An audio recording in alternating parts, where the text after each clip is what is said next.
Nu ska jag trycka på en knapp här. Bara jag trycker på rätt nu.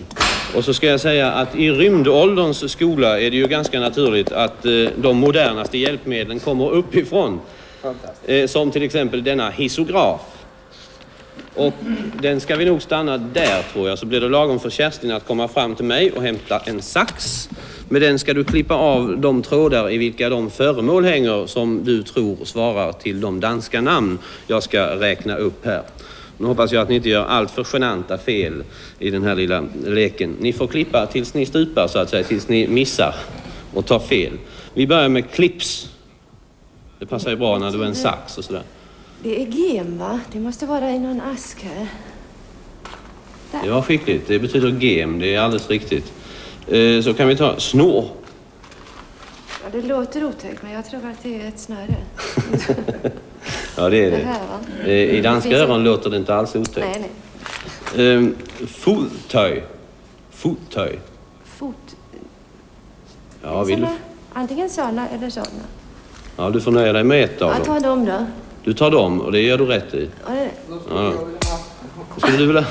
Men de är för stora, de här. Ett söm. Ett söm. Ett söm. Ett söm. Ja, då får jag gissa. Den här är sydd. Jaha, då får du sätta den ner. Där finns sömmar på den. Men då heter det en söm. En söm. Ett söm betyder spik. Och det stupade du alltså på. Vill Pekka fortsätta? Båten gärna, för att jag ser en båt där. Vill du ha båten? Ja, inte jag, men jag känner dem där hemma. Nej, du kan få prova med en avis istället. En avis. Jaha, det är en tidning det. Det är det, och en speciell tidning, nämligen en daglig? Ja. En dagstidning, dagstidning, ja. Och så tar vi ett oebläd. Det var kanske... det är, oe är vecka och då måste oebläd vara veckotidning. Ja, det var svenska, kanske lite för en lätt kombination. Så kan du få ta kreps. Kreps, det har inte med krepsuschett att göra, utan kreps, det är kräftor. Det är kräftor det, kräftor. Ja, är det en han eller hon här? Det kan man inte se. Jag tar båda. Ja, det är kanske en av varje. Ja, nu klipper jag kanske bort. Nej, det var rätt. Och så ska du ta en lammebo. En lammebo. Hoppas jag uttalar den någorlunda. Ja, lom är ficka. Lammebok, det borde betyda... Ja, vi får snabba oss lite. Ja, förlåt, plånbok. Plånbok. Det är tyvärr fel. Du får inte klippa. Det är fel. Vi hissar upp denna märkliga hissograf igen och tackar för att den ville vara så vänlig och fungera. Hjärtligt tack. Snälla teknik. Och så tror jag att den är färdig. Som jag sa i det allra första programmet vi hade, så hoppades vi kanske inte så hemskt mycket på att ni skulle lära er så väldigt mycket danska under de här 4 gånger 40 minuterna.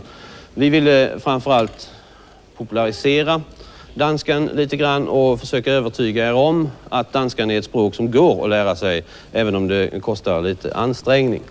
När man nu går att arbeta vidare på den eventuella lilla grund som vi har lagt, så är ett sätt att skärpt lyssna på de tv-program som kommer från Danmark.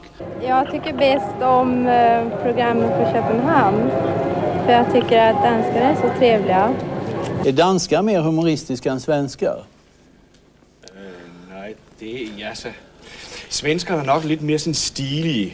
I starten tror jag sådan stilige i starten. Stiliga betyder det att vi är stela? Altså, så snart de har fået et par tjusser inden for Vesten, så løser det sådan lille smule op. Annars trodde jag möjligen det var så med er danskar att ni var inte roligare, men ni dricker mer öl än vi. Ni har alltid öl i er.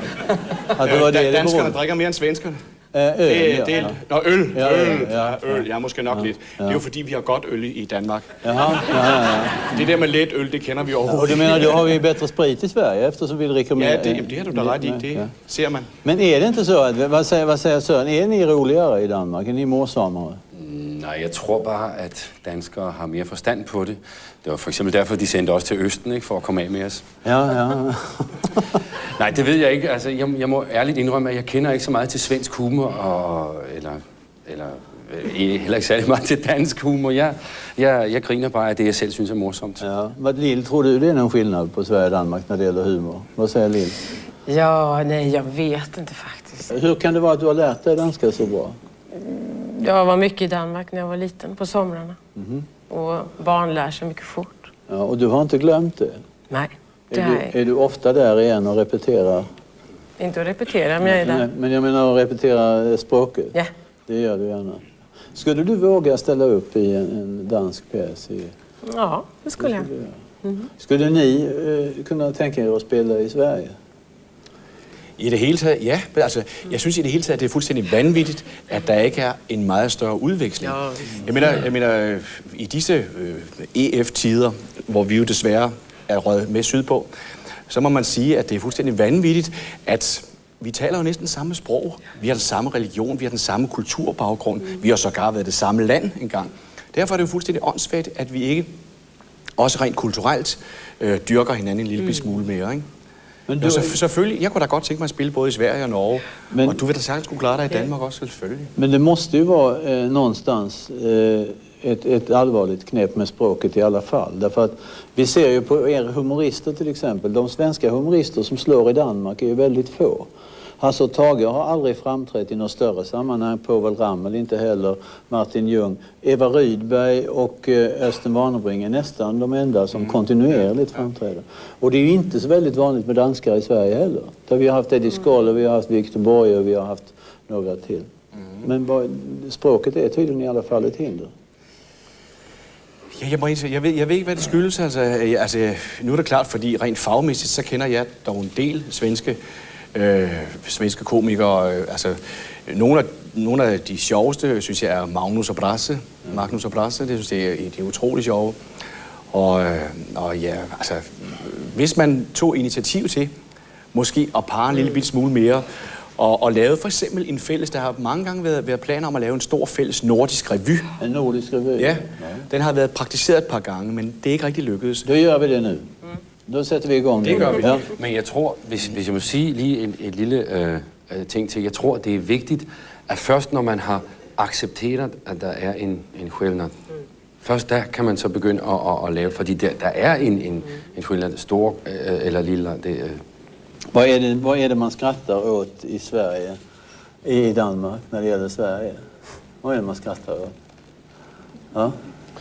Var nu ärliga här. Ingenting. Jo, man skrattar ting allt är förbjuden, man må ingenting. Man får ingenting. Man får ingenting. Det skrattar ni åt i Danmark, det skrattar vi fantom inte.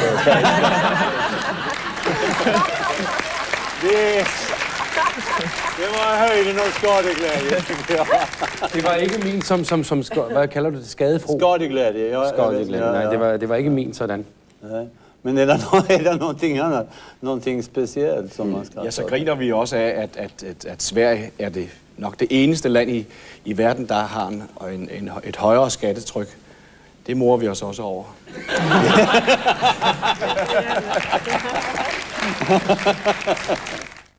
Ja, rektor Holmqvist har ju försökt lära oss danska, men varför inte försöka med skånska? Här är några. Ja, detta är 4 mycket skånska ord. Hialös, Som betyder? det som betyder ivrig, ungefär. Hur kan ivrig bli hialös? Ja, hia. Det är ett helt annat ord kanske? Det är ett helt annat ord. Hejdlös är det väl snarast den direkta motsvarigheten. Akava. Betyder? Det betyder snett eller bakvänt. Men hur är det för en skåning? Kan en skåning lära sig vanlig svenska? Det är möjligt, de mest begåvade kan det ju. Gamle svarten, kamrat på vida färden. Gamle svarten, den bästa här i världen.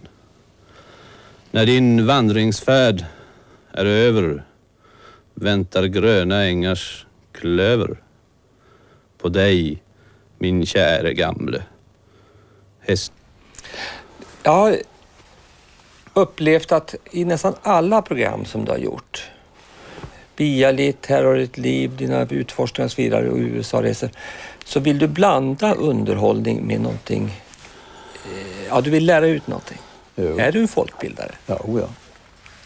Det har jag ju till och med fått skäl för att vara jävla folkhögskollärare, om man skrivit ibland i brev till mig och i recensioner. Och det har ibland kanske tagit sig ett alltför doserande uttryck just. som kanske inte är så underhållande. Det är svårt att dra gränserna där. Men underhållning och pedagogik och information tycker jag fungerar så här tvärs genom livet.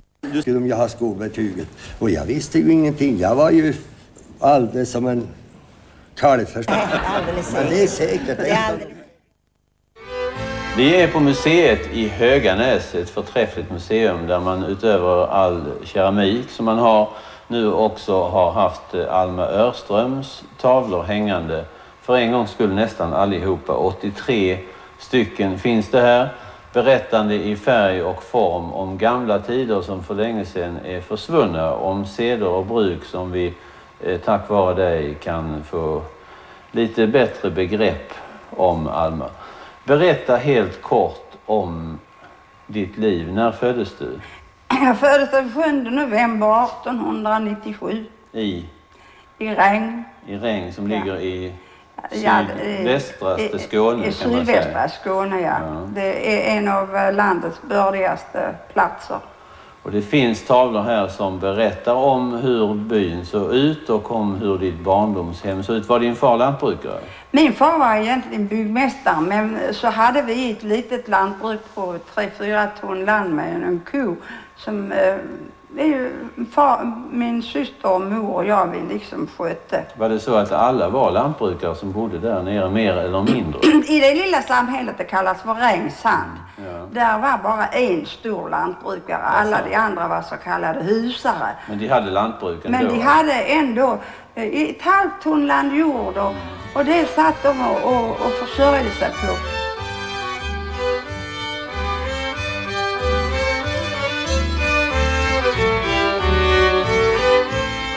Ja, nu har Alma tagit av sig bygdedräkten och häradsdräkten och sitter i en mycket vacker söndagsdress hemma i sitt hus i Mölle. Och nu ska du förklara först hur det kom sig att du började måla.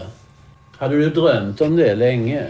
Ja, det ända sedan jag var barn och jag gick i skolan.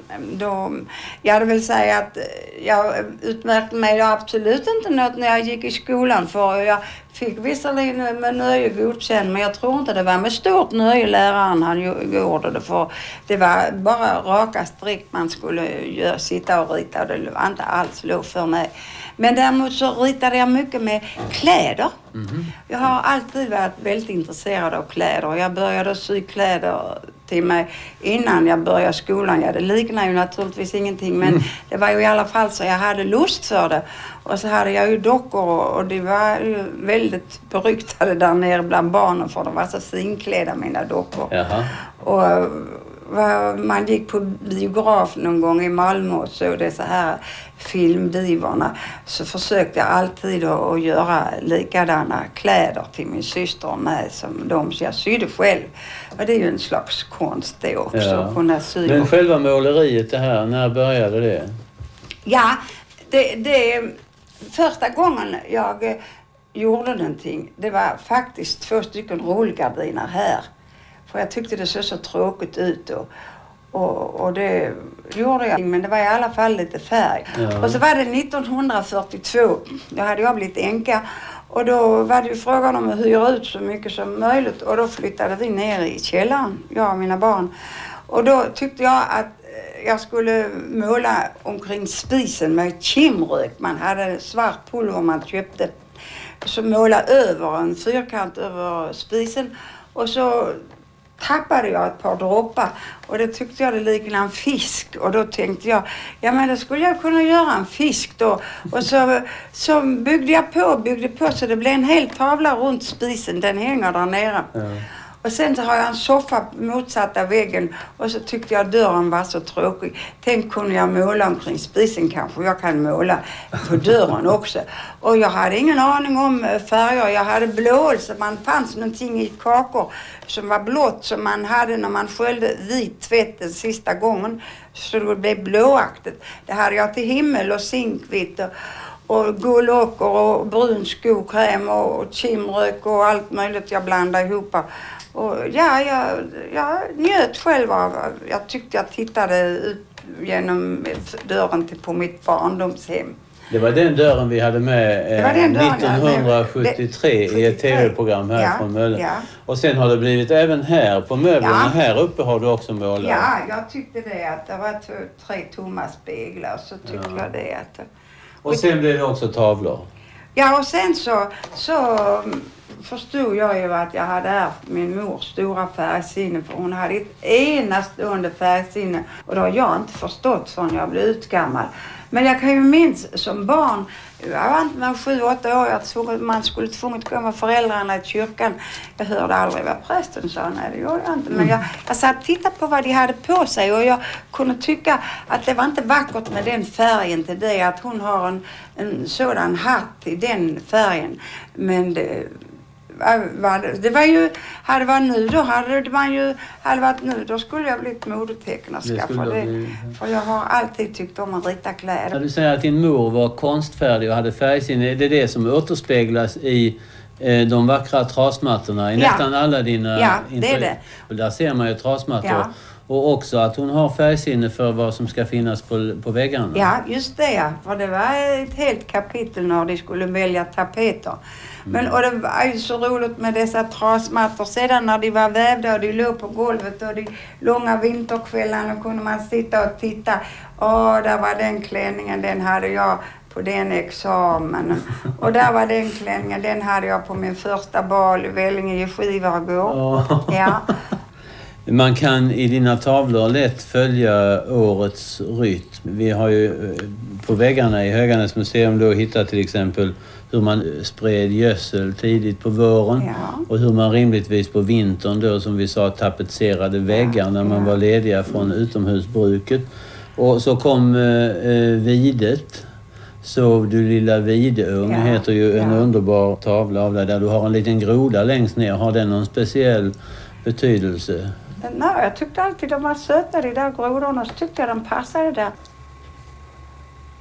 Bethackningen hör till vårens sysslor fortfarande och gjorde även på den tiden som du har fångat i dina bilder. Ja, det har jag fångat ända in i hjärterötterna för vad man fick hacka.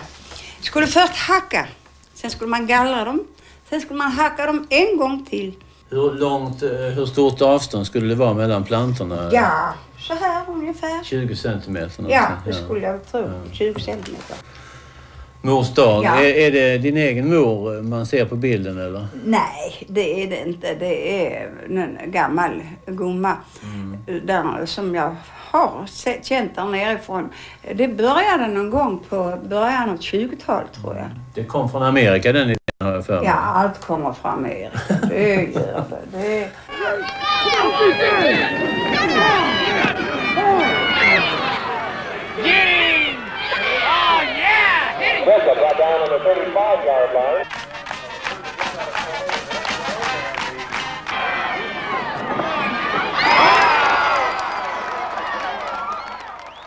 Ja, detta är ju amerikansk fotboll, men den spelas på Filip Anderssons stadion. Och spelarna eldas av en mycket gammal hejaramsa på svenska.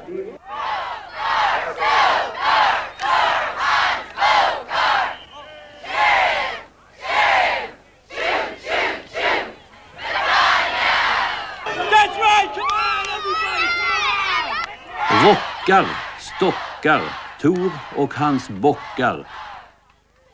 Kör, kör, tjo, tjo, tjo, Betania. Ja, så heter detta college, Betania, vars fotbollslag kallas Terrible Swedes, de fruktansvärda svenskarna.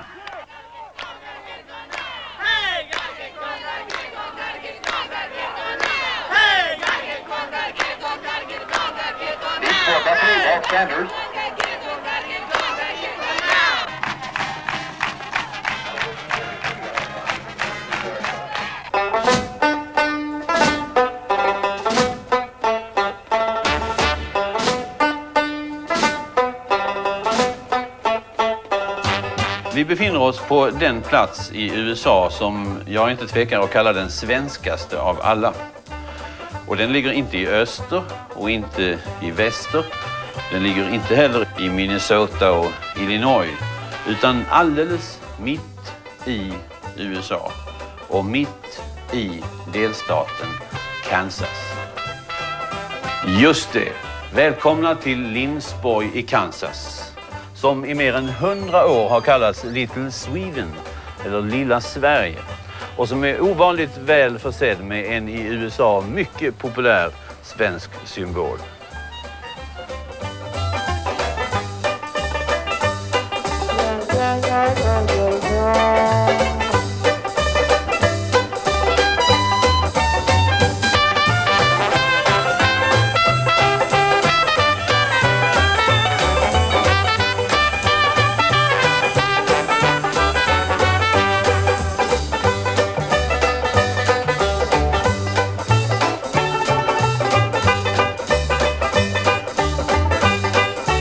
Bland de första svenskarna som kom till den här platsen så var det häpnadsväckande många som hade namn på Lind. Lindgren och Lindell och Lindahl och Lindqvist och allt vad de hette.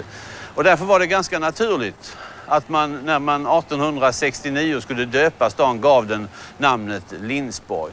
Och än idag, mer än 100 år senare, så har 85% av invånarna här svensk härstamning och svenskt blod i sina ådror, som det heter. Smoky Valley. 7 vackra kullar sticker upp ur den platta, bördiga Kansas-prärien. Tidigt ett betydande indianterritorium. Städernas namn, Topeka, Wichita, Salina, ja till och med själva namnet Kansas, allt är indiannamn. Att sammanstötningar mellan Kansas-indianerna, Sunnanvindens folk, och de hit anlända svenskarna i mitten av 1800-talet i stort sett kunde undvikas sägs bland annat ha berott på det vänsälla sinnelaget hos de övervägande värmländska immigranter som slog sig ner här. I protest mot religion, politik och missväxt lockade pastor Olof Olsson i Sunnemo med sig 250 värmlänningar hit år 1869. Olof Olsson blev ledaren och tröstaren de första hårda åren, då kackerlackor och ormar var de vanligaste husdjuren. Han skrev hem så här: de förmåner Amerika bjuder gör långt ifrån alla välbärgade på en gång. Svårigheterna i början är så enorma att många går under. Det bästa för invandrarna är att slå sig samman så att man kan hjälpa och uppmuntra varandra. Och det var vad som skedde i den bördiga floddalen här i Kansas. I stark solidaritet och sträng kristen anda bildade svenskarna snabbt en livskraftig kommun. Kyrka och bättre bostäder byggdes, och till och med skolgång hann Olof Olsson införa, Värmlands-Ole som han kallades, innan han efterträddes som ledare av en annan svensk-amerikansk präst, Carl Aron Svensson, endast 22 år gammal när han kom, och senare försedd med smeknamnet Prästakalle. Än idag finns det spår i Lindsborg av den gamla stränga svenska kristendomen. De cirka 2500 svenskättlingarna har 7 kyrkor att välja på idag. Dessutom kan man spåra inslag i samhällslivet här som är väl bevarade också i det gamla landet uppe i Norden. Lindsborg är till exempel en av de få städer i USA där det är omöjligt att köpa sprit. Till det utmärkta smörgåsbordet inne på den här restaurangen så kan man inte ens få en lättöl. Starkaste dryckerna är kaffe och lemonad. My story is a typical story of America. My story is typical of millions and millions of America whose parents were illiterate immigrants that came to this country looking for a better way of life. From where? In my case, my parents came from Russia. And the fact of poverty, you know, listen, in our rich country, what shocks me is that poverty still exists. We still have people who haven't got a place to live, who haven't got enough food. You know, when I was in the Scandinavian countries, I was very impressed that I saw no slums. Maybe poverty exists there, but I didn't see it. You know, I've been in all the countries. I've been in Denmark, Sweden, Norway. I've made a couple of movies in Norway. And that impressed me. There wasn't, what impressed me in that there wasn't extreme you know, Bel Air estates. I didn't see many of those, but I saw a very nice standard of living, which I think is most important. But in my case, when I came from a little town of Amsterdam, New York, there were many poor people, and my drive was to get an education, to get to college. How could you do that without any money? Well, I hitchhiked to college. I had good reports from my, you know, I won prizes, essays, prize speaking, and so on. And I only had $163 in my pocket when I came to St. Lawrence University, and I went into the dean, and he looked at my papers, and he was sniffing because I was hitchhiking, and my last ride was on a truckload of fertilizer, so I didn't smell too good. But he said he'll take a chance with me.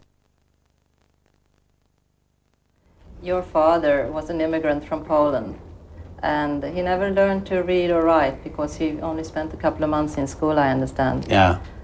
Despite that, did he have a feeling later in life for your writing, and did he have a feeling for the arts in general? He was very sensitive about acting and about theater. He loved the theater. And as a lot of people who don't read or write do, he was very acute in his hearing. You see, they make up for it by judging people by what they're saying. And so he was very sharp about actors. He loved actors. And he really knew a good actor from a bad actor. You couldn't fool him about that. I remember the first time I went to Europe. Right after the war. And see, he had come over here when he was 5 years old. He came alone at that age. And he said, why are you going to Europe? I said, just to see what's happening. He said, why? I said, well, it's interesting. He said, well, where will you go? I said, well, I go to Paris, I go to Rome, I go to London. He was totally bewildered why anybody would want to go back to Europe. But you didn't mention Poland, did you? Oh, no, he wouldn't. You couldn't do that. Well, I could have mentioned it, but that would have really astonished him. Yeah. So if anybody wanted voluntarily to go back. He truly became an American. Oh, yeah, yeah. He thought there was nothing to be said for the whole continent. Is that, but Europe has a deep and long history that we don't have, and that interests me a lot. And I suppose I'm part European myself, even though I can't imagine living anywhere but here. You can't? No, I could never. I wouldn't willingly do it. Why is that? Well, I'm very American, I think. I like even the madness, of this place. Yeah. It stimulates me, see. And I like the relationship between people is very relaxed and sometimes vulgar. And that's different from the European. Oh, yes. The Europeans are far more restrained, formalized, I think. But that has a beauty, too. It's just they're all different. Yeah. And but as far as living anywhere, I prefer to live here. It's I think, from my own narrow viewpoint, that we are creating this century. Yeah. And we're not doing a very good job of it at the moment. But the good and the evil, it starts here. This is an unusual, probably unprecedented culture made up of every race on Earth.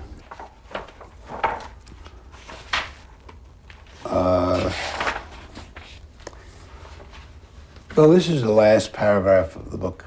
And you are sitting, I suppose, in your farmhouse and looking out in the darkness. Yeah. I have a studio out above a field. And so the coyotes are out there, earnestly trying to arrange their lives to make more coyotes possible, not knowing that it is my forest, of course, And I am in this room from which I can sometimes look out at dusk and see them warily moving through the barren winter trees. And I am, I suppose, doing what they're doing, making myself possible and those who come after me. At such moments, I do not know whose land this is that I own or whose bed I sleep in. In the darkness out there, they see my light and pause, muzzles lifted, wondering who I am and what I am doing here in this cabin under my light. I am a mystery to them until they tire of it and move on.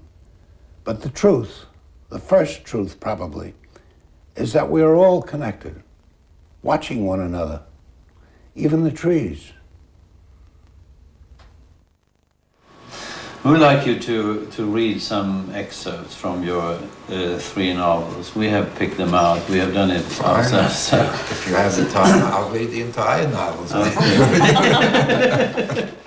If you would like to start there, and this is from Catch-22. Right. This is a dialogue between the main character in the novel Yossarian and the flight surgeon. And the flight surgeon is a doctor, and he would have the authority, and probably still does in our new wars, of determining when somebody is unfit for combat because of emotional, psychological reasons. And my protagonist, Yossarian, wants very much to be taken off combat duty. He's a bombardier in the Air Force. And Yossarian is speaking. Yossarian looked at him soberly and tried another approach. Is Orr crazy? He sure is, Dr. Nika said. Can you ground him? I sure can. But first he has to ask me to. That's part of the rule. But why doesn't he ask you to? Because he's crazy, Dr. Nika said. He has to be crazy to keep flying combat missions after all the close calls he's had. Sure, I can ground Orr, but first he has to ask me to. That's all he has to do to be grounded? That's all. Let him ask me. And then you can ground him, Yossarian asked? No, then I can't ground him. You mean there's a catch? Sure there's a catch, Dr. Nika replied. Catch-22. Anyone who wants to get out of combat duty isn't really crazy. There was only one catch, and that was Catch-22, which specified that a concern for one's own safety in the face of dangers that were real and immediate was the process of a rational mind. Orr was crazy and could be grounded. All he had to do was ask. And as soon as he did, he would no longer be crazy and would have to fly more missions. Orr would be crazy to fly more missions, and sane if he didn't. But if he was sane, he had to fly them. If he flew them, he was crazy and didn't have to. But if he didn't want to, he was sane and had to. Yossarian was moved very deeply by the absolute simplicity of this clause of Catch-22 and let out a respectful whistle. That's some catch, that Catch-22, he observed. It's the best there is, Dr. Nika agreed. Thank you. Why did you join the Air Force? Was not to write a book about it 20 years later. Why did you join the Air Force? In preference to what? I mean, in preference to what other things you can join that doesn't seem so dangerous. The Air Force was not known to be dangerous when I joined it. Now, keep in mind that this was in I joined in 1942 or 43, but this was in the midst of the World War, a year or two after this country's becoming involved in it. There was universal conscription in this country. Also, after the Japanese attack on Pearl Harbor, there was almost no objection, no dissent to this country's entering World War II. Yeah. So it was respectable. It was a respectable thing to do. Now, in all likelihood, I was going to be drafted within a year. And drafted, I would have no choice of service. Mm-hmm. I could have been the infantry, tank, or cook.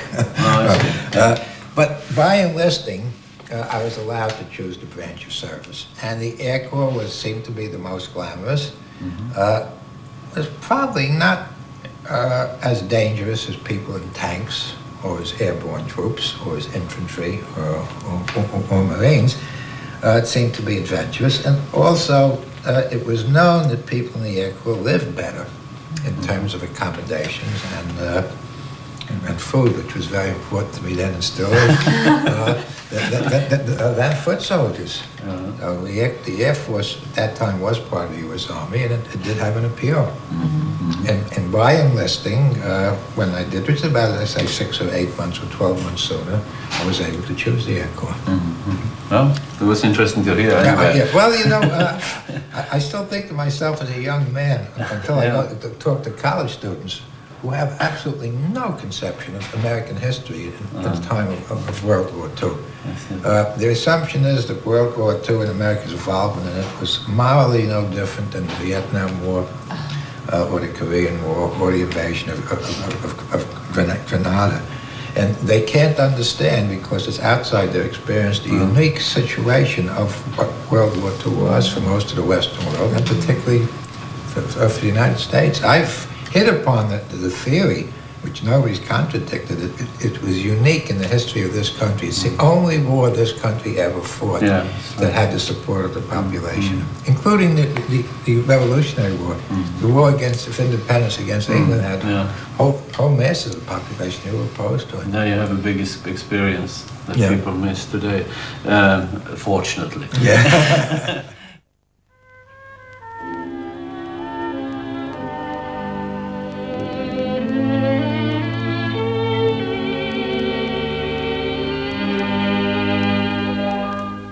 På Kollabellas höjder geten skuttar och glesa furor skugga ginst och sand. Där finns en grön oas, en äng som sluttar ner mot en vindal och en palmklädd strand. Där ser man Korsika i siktigt väder och provansalska bergens blåa vård. Där doftar kaprifolium och fläder. Där kan man vandra ostörd utan kläder. Långt ner i dalen ligger närmsta gård. Inte på Kollabella just, men på en annan vacker kulle, Kolla Mikeri, ovanför Laiguelia, ligger den gård, eller ska vi säga by, som vi söker, Tor Heyerdahls by, som varit hans hemvist nu i snart 20 år. Och här har vi honom, havsforskaren, för det är vad han är numera, och det är om havet vi ska tala med honom idag. Det var länge sedan sist, Kon-Tiki, det var nära 30 år sedan. Men även Påskön och Ra ligger nu en bra bit bort i tiden. Om någon sagt till dig när du kom i land med Kon-Tiki 1947 att du skulle 25 år senare, 25-30 år senare ägna en stor del av din tid åt miljöarbete, åt att propagera för att vi inte ska fördärva vår jord. Hade du trott på den som hade spottat en sån framtid? Ikke når det gjaldt havet. Jeg var i meget tidlig ung alder, så var jeg overbevist om at menneskene var i ferd med å ødelegge skog og mark, naturen på land. Men jeg trodde som alle andre at havet det var noe som var endeløst og som vi aldri ville klare å ødelegge. Og vi så jo heller ikke noe tegn på forurensning. Da vi drev i 101 døgn, 8000 kilometer med Kon-Tiki i Stillehavet i 1947. Så det var for meg et virkelig sjokk da vi startet med Ra, den første Ra i 1969, og fant alle oljeklumpene som lå og drev utover i Atlanterhavet. Det låter som om du har en ganska pessimistisk syn på vår framtid. Och du har skrivit en del saker. Kommer an på hva du mener med vår. Ja, men jeg er ikke pessimistisk når det gjelder menneskene, men jeg tror at vår sivilisasjon er på avveie som sådan. Jeg tror nok at menneskene vil overleve og se meget optimistisk på menneskenes framtid, men jeg tror at vi må modifisere den sivilisasjonen vi er i ferd med å bygge i dag, hvis den kulturen vi har i dag skal kunne overleve. Är det här din undertitel på boken, en medicin det för var framtiden, faktisk, Back to Nature? Ja, det var faktisk tilbake til naturen. Det var som ganske ung student fra Oslo Universitet. Jeg var bare 22 år gammel. Giftet meg med en norsk pike som het Liv og reiste til Marquesasøene, Fatuhiva. Det var et kombinert eksperiment på forsøk på å vende tilbake til naturen, fordi at jeg allerede da begynte å føle at vi gikk mot en verdenskrig og store problemer, og jeg ville forsøke å finne ut om det å leve på naturstadiet 100% ville være en løsning.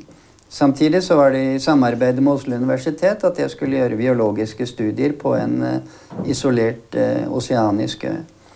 Og det eksperimentet der, det lærte meg med all tydelighet at det å vende helt tilbake til naturen, det er ikke mulig i dag.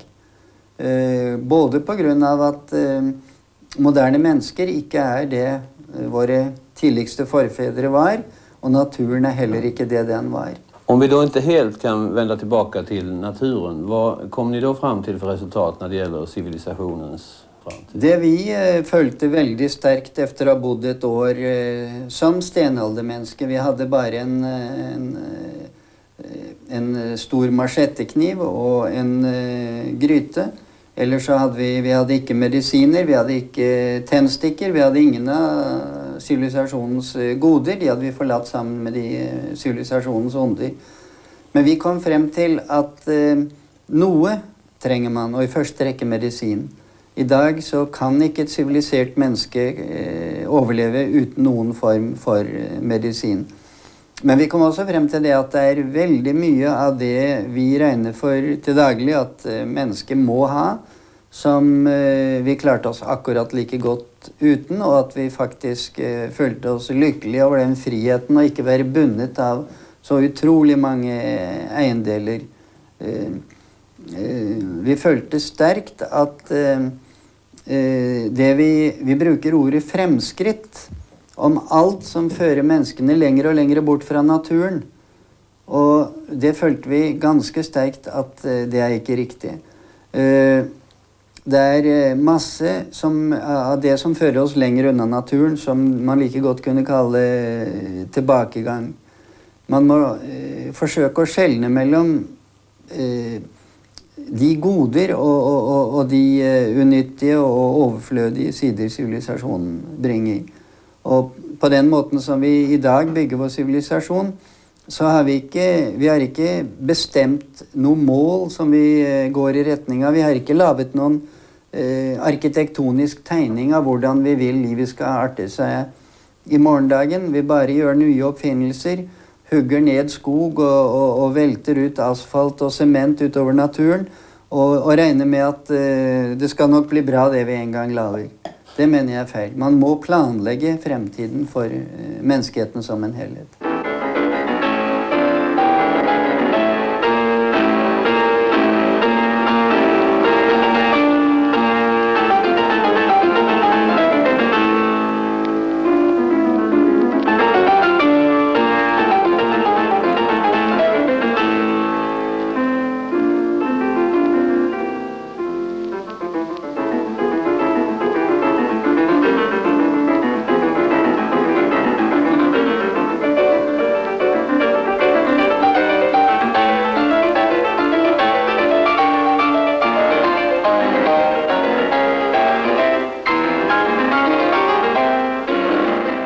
Du är en stor Europavän. Ja, det gör jag.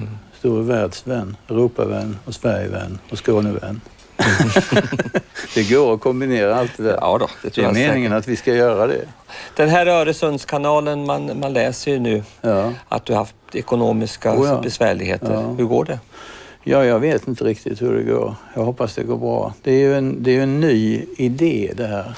Och den nya idén den bygger mycket på att vi i Sverige måste bli europeer på ett annat sätt än vad vi har varit tidigare.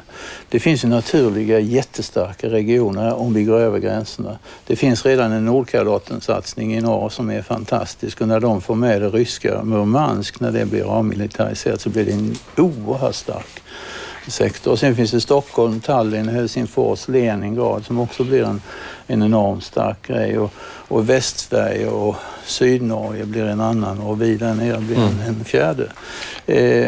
Och sen för de andra landskapen då, som ligger här emellan på olika håll, ty sig till några av de här delarna. Men varför har det uppkommit sådana ekonomiska svårigheter för dig?